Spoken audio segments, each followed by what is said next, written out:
최근 한미 관세 협상 후속 협의를 마치고 온 협상단이 귀국 며칠 만에 또다시 미국 길에 올랐습니다. 이번 방미가 사실상 트럼프 관세 협상의 최종 조율 무대가 될 것이라는 전망이 높아지고 있습니다.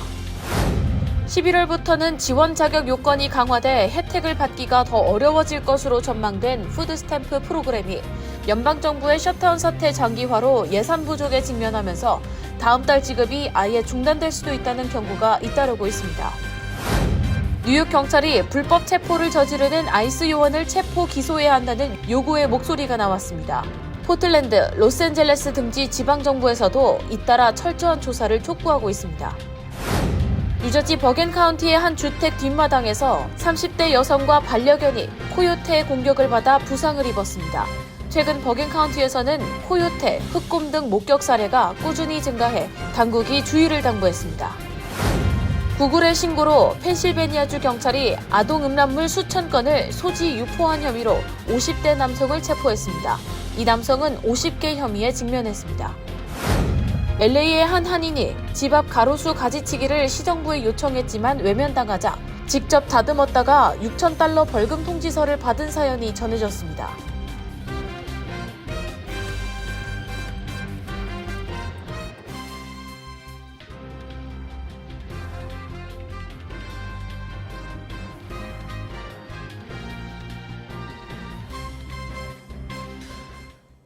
안녕하십니까? KBTV 뉴스9 이창원입니다. 최근 한미 관세 협상 후속 협의를 마치고 온 김용범 대통령실 정책실장과 김정관 산업통상부 장관이 귀국 며칠 만에 또다시 미국길에 올랐습니다.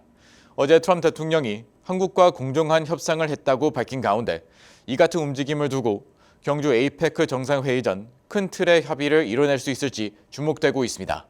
또 이번 정상회의를 계기로 트럼프 대통령과 김정은 국무위원장이 만날 가능성이 크지 않지만 또 아예 배제할 수는 없다는 전망도 나왔습니다. 오늘의 첫 번째 소식 김은지 기자가 전해드립니다. 김용범 대통령실 정책실장과 김정관 산업통상부 장관이 22일 다시 미국행 비행기에 올라 하워드 러트닉 미 상무장관과 최종 담판을 위해 워싱턴 DC로 향했습니다. 김 실장은 방미 사흘 만에, 김 장관 역시 귀국한 지 불과 이틀 만으로 매우 이례적인 상황입니다. 트럼프 대통령이 한국과 공정한 협상을 했다고 밝힌 직후 후속 협상 일정이 곧바로 잡히면서 양국이 관세 인하를 포함한 주요 쟁점에서 상당 부분 의견을 좁혀가고 있다는 분석입니다. 김 장관은 앞서 지난 17일 워싱턴에서 러트닉 장관과 약 2시간 동안 면담을 진행했으며 실질적 진전을 이뤘다고 전했습니다. 김 장관은 귀국 당시 한미 관세 협상을 이끌어내는 시점보다 협상 결과가 국익에 맞는지가 더 중요하다며 필요하다면 재방문도 검토하겠다고 밝혔는데 하루 만에 재방문길에 오른 셈입니다. 이에 따라 이번 방미가 사실상 트럼프 관세 협상의 최종 조율 무대가 될 것이라는 전망이 높아지고 있습니다. 이번 협상에는 최지영 기획재정부 차관보도 동행하면서 3,500억 달러 규모의 대미 투자 과정에서 한국 외환시장 안정장치를 마련하기 위한 후속 논의도 이뤄질 것으로 알려졌습니다. 정부 관계자는 APEC 정상회의를 계기로 양국이 실질적 성과를 만들어내야 한다는 공감대가 충분하다며 이번 회담에서 공동성명이 도출될 가능성이 있다고 전했습니다. 양국은 공동성명에서 관세 인하뿐 아니라 원자력 협정 개정, 국방비 인상 등 안보 의제도 포함하는 방안을 검토 중인 것으로 전해집니다. 특히 한국의 사용 후 해결료 재처리 및 우라늄 농축 권한 확대, GDP 대비 3.5% 수준의 국방비 증액 약속 등이 논의되고 있습니다. 한편 이달 말 경주에서 열리는 아시아태평양 경제협력체 APEC 정상회의를 앞두고 트럼프 대통령과 김정은 북한 국무위원장의 회동 가능성에 대한 관측도 이어지고 있습니다. 미 싱크탱크 브루킹스 연구소 앤드루 여 한국 석좌는 트럼프 대통령이 APEC CEO 서밋 등 일부 일정에는 참석하되 APEC 정상회의에는 참석하지 않고 또 시진핑 중국 국가주석과의 회담이 주요 관심사이기 때문에 트럼프 대통령과 김 위원장의 회동 가능성에 회의적인 모습을 내비쳤습니다. 또 트럼프 팀이 김 위원장과 회담을 준비할 여력이 있을지, 또 김정은 위원장 측에서도 현 시점에서 회동을 원할지 불확실하다고 말했습니다. 여석자는 그러나 가능성을 아예 배제할 수는 없다며 이재명 대통령은 할 수 있다면 회동을 성사시키려 할 것이라면서도 이 대통령이 김 위원장에게 의미 있는 존재로 인식되려면 트럼프 대통령을 거치거나 미국이 중재 역할을 해야 한다며 2018년 문재인 정부의 역할과는 반대가 됐다고 덧붙였습니다. KBTV 뉴스 김은지입니다. 연방정부의 셧다운 사태가 장기화되면서 예산 부족으로 인해 다음 달부터 수천만 저소득 가정이 식품보조금 프로그램인 스냅 혜택을 받지 못할 수 있다는 경고가 잇따르고 있습니다. 특히 11월부터는 지원 자격 요건이 강화돼 혜택을 받기가 더 어려워질 것으로 보입니다. 김은지 기자의 보도입니다.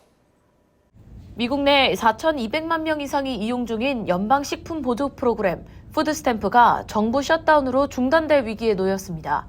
펜실베니아주 복지국은 연방정부 셧다운으로 인해 2025년 11월분 스냅 지원금 지급이 불가능하다고 공식 발표했습니다. 웨스트버지니아, 텍사스, 미네소타, 일리노이 등 다른 주 정부들도 비슷한 경고를 내놓으며 주민들에게 지역사회 푸드뱅크나 긴급 지원 전화로 연락해 도움을 구할 것을 당부하고 있습니다.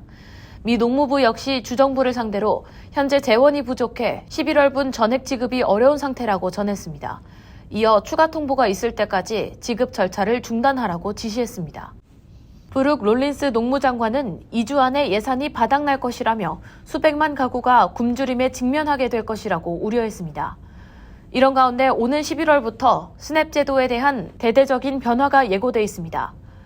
대규모 감세 법안에 따라 18세에서 64세 사이 신체가 건강한 성인 가운데 부양 가족이 없는 수혜자는 매달 최소 80시간 이상 일하거나 자원봉사 혹은 직업훈련 및 교육 프로그램에 참여해야만 혜택을 유지할 수 있습니다.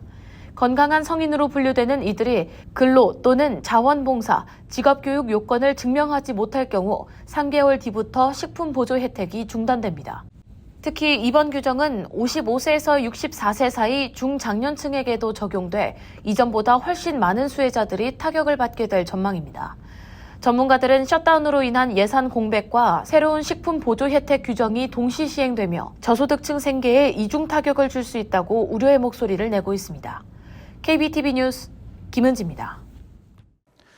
트럼프 2기 행정부가 미 전역에서 이민 단속을 강화하면서 인권 침해 논란이 거세지고 있습니다. 뉴욕과 폴란드, 로스앤젤레스 등지에서는 무차별적인 체포와 폭력적인 과잉 진압 사례가 잇따르고 있습니다.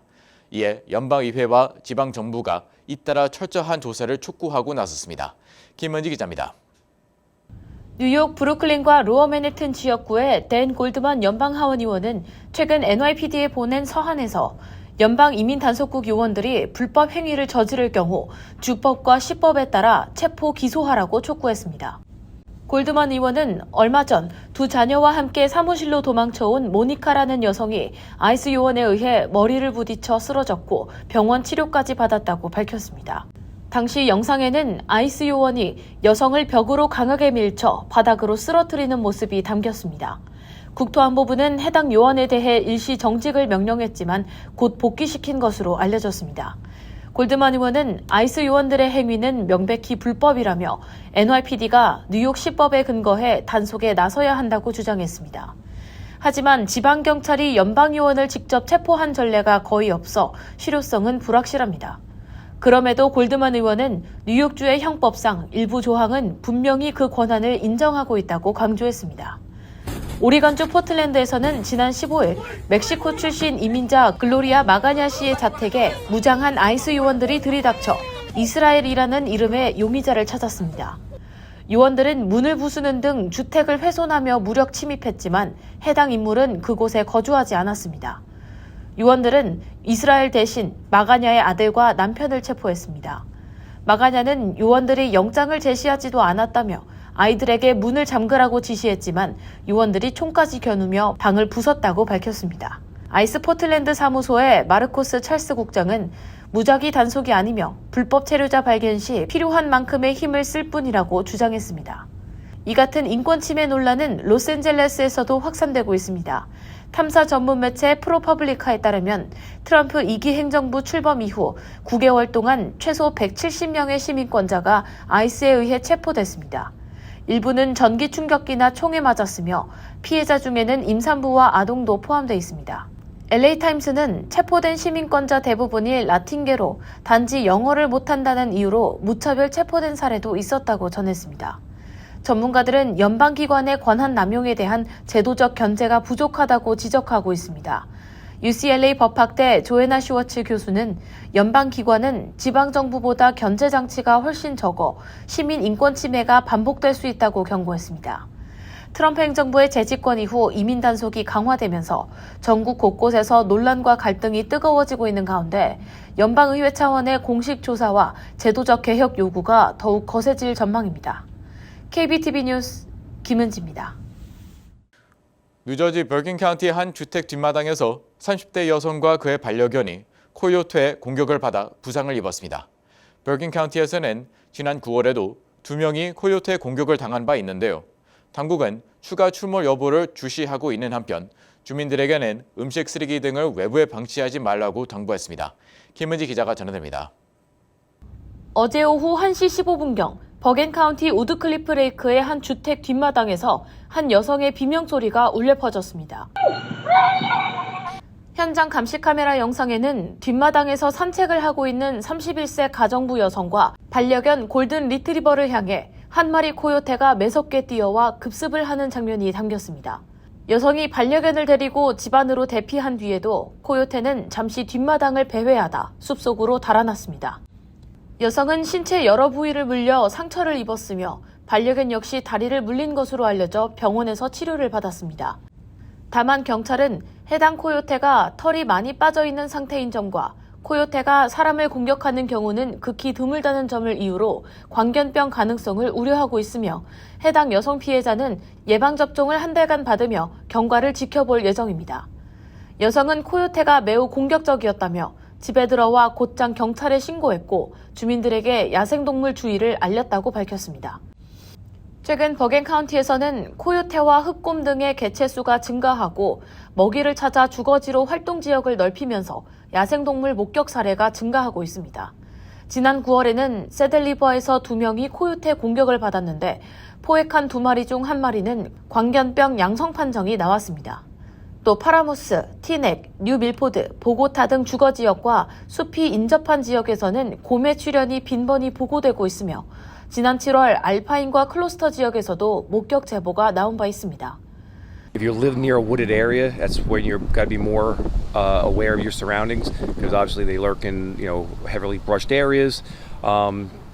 Keep pet food inside, don't leave it outside. Keep your garbage cans locked. Again, clear any kind of heavy brush that's in the area because they like to hide in that. And bird feeders that knock off seed attract small animals, which attract coyotes.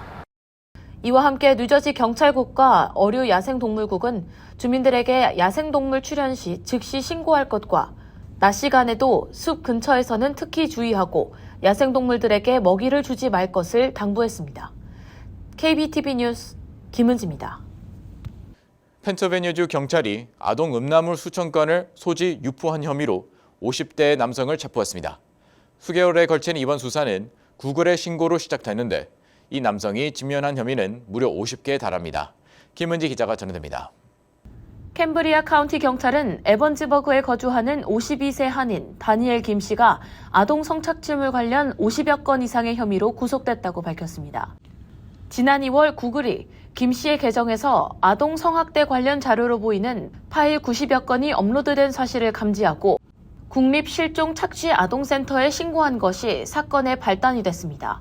구글은 계정 소유자의 이메일, 전화번호, 생년월일 등 개인정보를 제공했고 경찰은 디지털 포렌식 조사를 통해 지난 5월 김 씨의 자택을 압수수색한 뒤 여러 전자기기를 압수했습니다.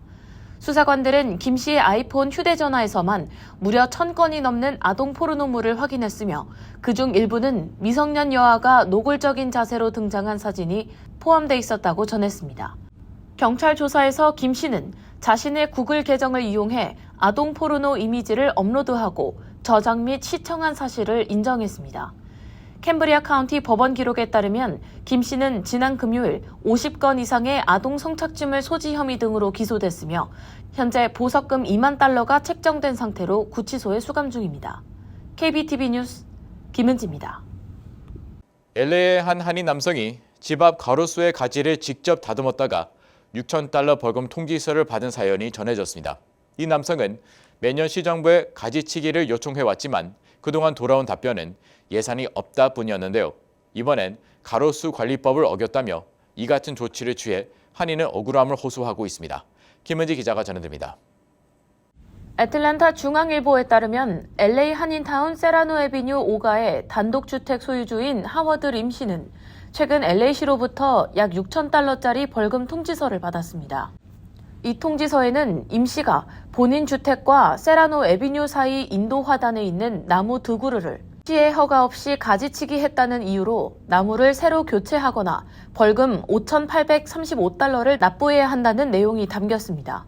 임 씨가 위반한 내용은 LA시의 가로수 관리 및 허가 요건 조례로 이 조례안은 주거지역 내 도로변에 나무를 심거나 제거, 절단할 때는 반드시 시의 허가를 받아야 한다고 규정하고 있습니다. 매체에 따르면 임 씨는 15년 전 이사 당시 집 앞 인도에 홈리스가 텐트를 치자 경찰과 시청 직원의 조언에 따라 인도 근처 화단에 나무 묘목 2그루를 직접 심었습니다. 그러나 최근 이웃집 앞에 무성한 나무 아래서 흉기 사건이 발생하자 집과 행인 안전이 우려된 임 씨가 직접 심었던 나무이기에 가지치기도 직접 한 것입니다. 현재 해당 나무는 높이 약 3m에 새 가지가 또 돋고 있는 것으로 전해졌습니다. 더구나 임 씨가 직접 가지치기를 한 이유에는 당국의 안일한 대응도 있었습니다. 임 씨는 매년 집 주변 가로수 가지치기를 시에 요청했지만 예산이 없다는 답변만 돌아왔다며 결국 집 앞 나무는 직접 관리하는 게 낫다고 판단했을 뿐인데 이제 와서 벌금을 부과하니 이해하기가 어렵다고 호소했습니다. 그의 주택 남쪽 인도에는 관리가 되지 않은 가로수 4그루가 2층 높이로 자라 지붕에 닿을 정도이며 맞은편 가로수들도 흉물스럽게 방치돼 있는 상태입니다. 이웃 부부도 수년째 주택가 가로수 가지가 너무 늘어져 위험하니 가지치기를 해달라고 시정부에 요청해왔지만 아무런 조치가 없었다며 이제 와서 벌금을 내라고 하는 것은 납득하기 어렵다고 지적했습니다. 매체는 이와 관련해 LA시장실은 담당 부처와 사실관계를 확인 중이라고 밝혔고 스티브 강 공공사업위원장은 가로수는 시 재산이므로 가지치기나 제거에는 허가가 필요하다며 해당 부서와 시의원실, 시장실이 협력해 적절한 조치를 논의 중이라고 설명했다고 전했습니다. 임 씨는 이달 초 벌금 통지서에 대한 이의를 제기했다며 하루빨리 상식적인 해결이 이루어지길 바란다고 호소하고 있습니다. KBTV 뉴스 김은지입니다. 2021년 16 미 의사당 폭동에 참가한 이후 트럼프 대통령으로부터 사면을 받은 한 남성이 민주당 하원 원내대표 하킴 제프리스를 살해하겠다고 협박한 혐의로 체포됐습니다. 크리스토퍼 모이니해는 문자 메시지를 통해 며칠 후 뉴욕에서 하킴 제프리스가 연설을 한다. 나는 이 테러리스트를 살려둘 수 없다라고 보냈고 이어 사람들이 나를 미워하더라도 그는 제거돼야 한다. 미래를 위해 내가 그를 죽일 것이다 라고 썼습니다. 실제로 제프리스 원내대표는 월요일 뉴욕의 이코노미 클럽에서 연설할 예정이었습니다. 모이니해는 올 초 트럼프 전 대통령이 의사당 폭동 참가자 1,500여 명을 한꺼번에 사면한 조치의 대상자였습니다. 그는 시위대 중 의사당에 최초로 진입한 폭도 중 한 명으로 지적됐으며 2022년 8월 공식 절차 방해 혐의로 유죄 판결을 받고 2023년 2월 21개월의 징역형을 선고받았으나 트럼프가 백악관으로 복귀한 뒤 사면됐습니다. 모이니해는 테러 위협 혐의로 기소됐으며 오는 23일 뉴욕 더치스 카운티 법원에 출석할 예정입니다. 덴버에서 LA로 향하던 유나이티드 항공기가 이륙 50분 만에 조종석 창문 유리가 균열 파손되면서 인근 공항으로 긴급 회항하고 비상 착륙하는 아찔한 사고가 발생했습니다. 당시 사고로 조종석 위로 유리 파편이 쏟아지고 이로 인해 조종사 한 명이 부상을 당해 피를 흘리는 사진이 공개됐습니다. 유나이티드 항공은 사고 당시 항공기에 승객 134명과 승무원 6명이 탑승했으며 탑승객 중엔 부상자 없이 모두 솔트레이크시티에 안전하게 착륙했다고 밝혔습니다. 사고가 발생한 여객기는 유나이티드 항공 보잉 737 맥스 8 항공기로 보잉 737 맥스 시리즈는 2019년 2차례 추락 사고 이후 안전성 논란이 지속되고 있습니다. 연방교통안전위원회는 조사에 착수하고 균열이 생긴 유리는 정밀 분석을 위해 실험실로 보내졌습니다. 애틀랜타 국제공항에서 총격을 벌이려던 한 남성이 경찰에 체포됐습니다. 애틀랜타 경찰에 따르면 49세 빌리 케이글은 어제 오전 9시 30분쯤 하츠필드 잭슨 애틀랜타 공항 남쪽 터미널에 도착한 후 공항에 들어온 지 불과 10분도 지나지 않아 체포됐습니다. 정신질환을 앓고 있던 케이글이 공항으로 가 총을 쏘겠다는 SNS 생중계를 가족이 발견하고 경찰에 신고한 덕분이었습니다. 가족은 케이글의 사진과 차량 정보를 전달했고 현장에 대기하고 있던 경찰이 TSA 보안 검색대 부근에서 케이글을 체포하면서 대형 참사를 막았습니다. 체포 직후 경찰은 공항 밖에 주차돼 있던 그의 차량을 수색해 AR-15 반자동 소총 한 정과 27발의 실탄을 발견했습니다. 케이글은 테러 위협, 중범죄 미수, 총기 불법 소지, 전과자의 총기 소지 등 여러 혐의로 기소됐습니다. 카터스빌 경찰에 따르면 케이글은 해당 지역에서 이미 범죄 전력이 있었으며 가능한 한 많은 사람에게 해를 끼치려는 의도가 있었다고 밝혔습니다. 손소독제의 핵심 성분인 에탄올을 유럽연합이 발암성 물질로 분류하고 금지하는 방안을 검토하면서 의료계와 산업계가 강하게 반발하고 있습니다. 유럽화학물질청은 최근 권고안에서 에탄올이 발암 위험과 임신 합병증을 높일 수 있다며 유독 물질로 분류하고 대체 물질 사용을 제안했습니다. 유럽화학물질청 산하위원회는 다음 달 회의에서 에탄올의 인체 유해성 여부를 논의할 예정이며 이후 EU 집행위원회가 최종 결정을 내릴 계획입니다. 위원회가 발암성으로 판단하더라도 대체 물질이 없거나 사용 환경이 안전하다고 평가되면 일부 사용은 허용될 수 있지만 의료계는 현실을 무시한 조치라며 우려를 표했습니다. 제네바대 알렉산드라 피터스 교수는 알코올 기반 손소독제는 매년 전 세계적으로 1,600만 건의 감염을 막고 있다며 에탄올 금지는 병원 감염 통제를 마비시킬 수 있다고 경고했습니다. 대체 물질로 거론되는 이소프로파놀 역시 에탄올보다 독성이 더 강하고 피부 자극이 더 심하다며 현실적 대안이 되기는 어렵다는 지적이 나오고 있습니다. 잠시 후 커뮤니티 브리핑을 전해드립니다.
이어서 환율과 증시 전해드립니다.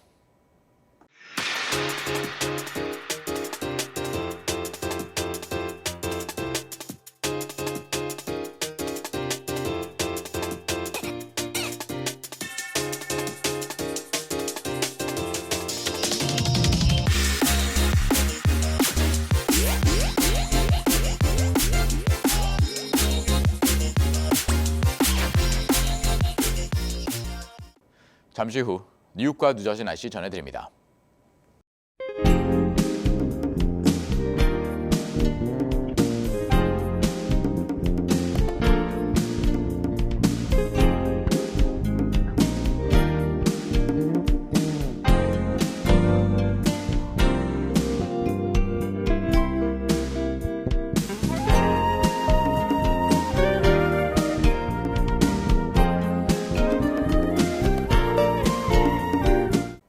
KBTV 뉴스9 마칩니다.